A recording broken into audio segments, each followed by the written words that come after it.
This video will describe our understanding of aqueous solutions.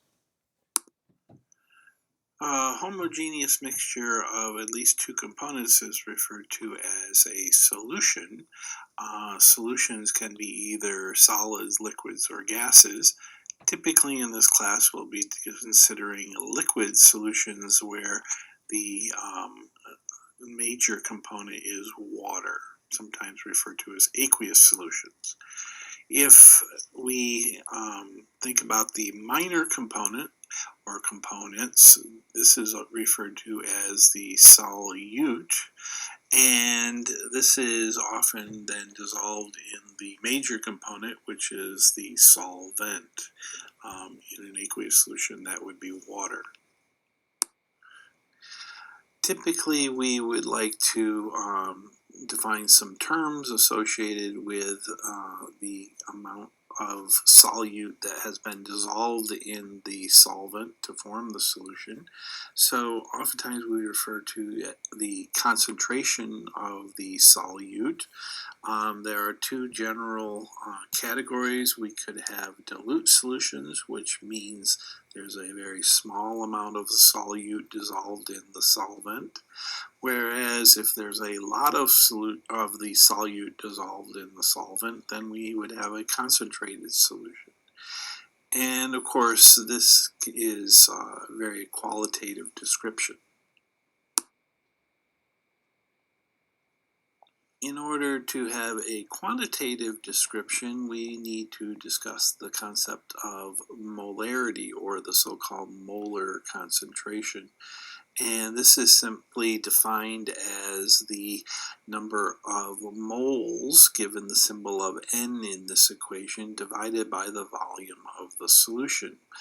The symbol that we typically use for molarity is capital M, and the overall units would be the moles per liter. So, as an example, an aqueous solution that is 0.37 molar sodium hydroxide would be read as a 0.37 molar sodium hydroxide solution. So, in this case, there are 0.37 moles of sodium hydroxide that have been dissolved in 1 liter of the solution. Typically, to prepare a solution, we would first need to determine the mass of the solute that will be dissolved in a certain quantity of the solvent. And so in this case, as an example, we have 1.48 grams of copper to sulfate. And in this case, that would be transferred into a 100 milliliter volumetric flask. The water then, which is the solvent, would be added to the flask, and the copper sulfate, which is quite soluble, would dissolve, breaking up into its component ions. And then once enough water has been added, we would then make sure that we would mix the solution so that we would get complete dissolving of the solid. And then finally, we would go ahead and add enough water so that the meniscus of the liquid just touches the calibration mark, and then we would do a final mixing to ensure that we have a truly homogeneous solution. If we want to quantify the concentration of this copper sulfate solution, we would need to use the formula to figure out first of all, the moles of the solute, and then we would divide that by the liters of the solution. So, in this particular case, we need to ask ourselves, first of all, how many moles of copper sulfate are present. The first thing that we would need to know is the molar mass of copper sulfate. This could be calculated by adding together the atomic masses of copper, sulfur, and 4 oxygens. turns out to be 159.61 grams for every 1 mole.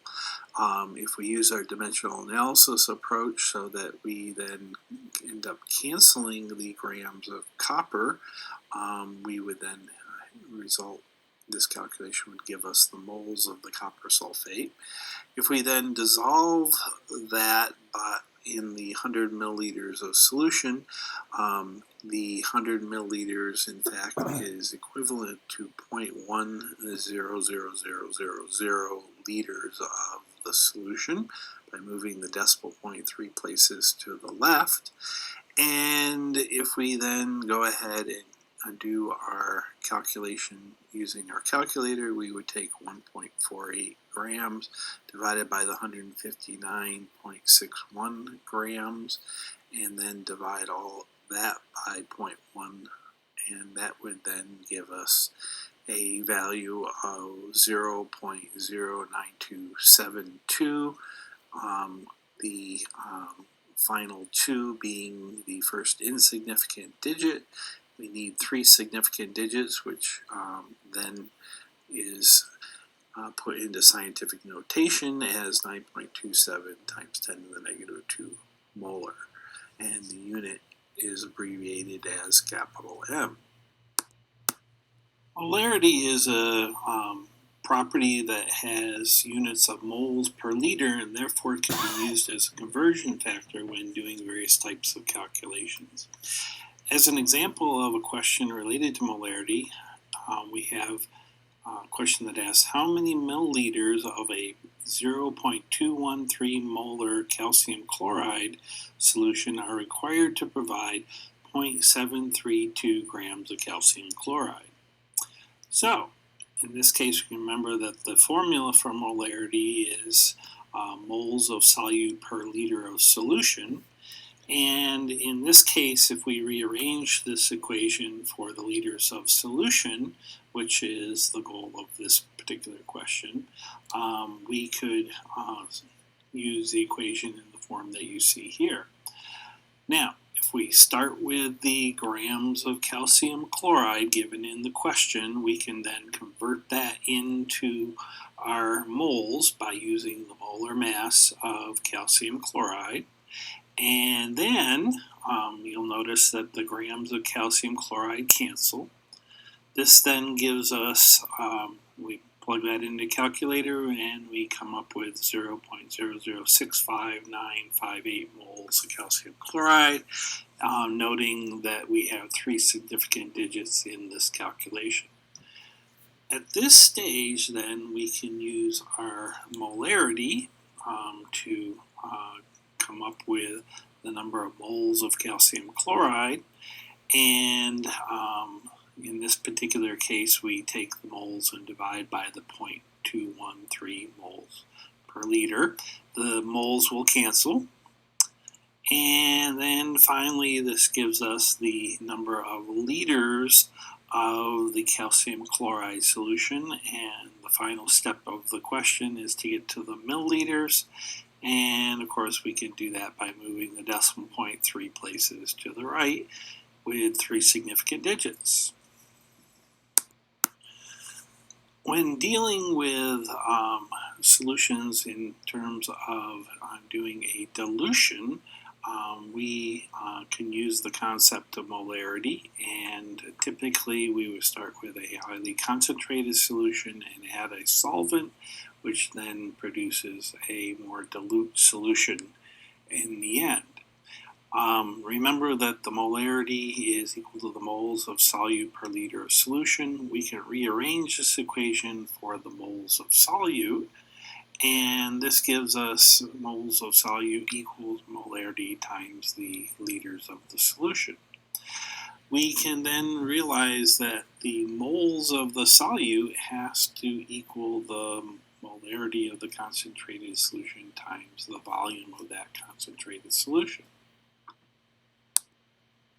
So when we do a dilution, we have some solution that has a concentration of solute as shown here. This might be the liquid that is in the Erlenmeyer flask that is shown here. It happens to be a blue solution and has some concentration that's relatively concentrated. If we add a solvent to this solution, the total volume of the solution will increase, but the moles of the solute will not change. It will simply have fewer molecules per unit of volume. So the crucial thing is that when you're doing a dilution, you're adding pure solvent, which does not contain any of the solute. So ultimately, we need to recognize that the moles of solute that were in the originally concentrated solution will also equal the moles of the solute that will be present in the diluted solution. So we can now take our equation that says the moles of solute equals the molarity times the volume, and we can recognize that the equation also applies to the diluted solution, so that we now have an equation that states the moles of solute equals the molarity of the dilute solution times the volume of that solution, where the final volume is greater than the initial volume, but the final molarity is something smaller than the initial molarity.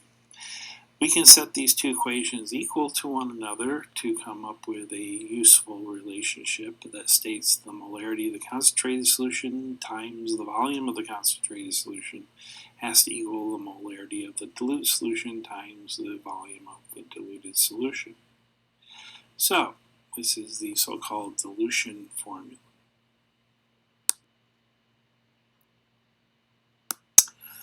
As an example of how to use the dilution equation, we have a question that says, how many milliliters of a 10.3 molar HCl solution will you need to produce 50 milliliters of a 2 molar HCl solution?